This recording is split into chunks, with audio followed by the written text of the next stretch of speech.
Nii nagu eile, nii määrab ka täna ilma kõrgrõhuala, mille läänetiiv ulatub Assoori saartele, idapoolne serv küündib Araali mereni. Meile lähim kõrgrõhkkonna kese on Taani kohal. Kuna maapinnast umbes 900 meetri kõrgusel on ligi 500 meetrini inversioonikiht, kus õhutemperatuur kõrgusega tõuseb, siis püsib õhuke tihe pilvekiht, millest on siin-seal ka jäiseid lumeterasid langemas või isegi uduvihma on tiputanud. Täna on meil siiski pisut rohkem lootust, et see jäine kardin rebeneb ja märtsipäike välja pääseb. Nimelt libiseb üle Soome külm front ja selle järel õhurõhk tõuseb ning taevas selgineb pikka mööda. Satelliidipildi järgi on selgem Soome lahe lääneosa Soome-poolne külg.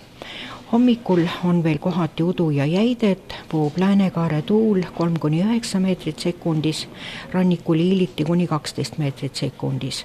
Õhutemperatuur tõuseb pärastlõunal –4 kuni +1 kraadini. Ning õhurõhk oli hommikul 1039,2 hektapaskalit ehk 780 millimeetrit elavhõbedasammast. Õhurõhk tõuseb, suhteline õhuniiskus oli 99%.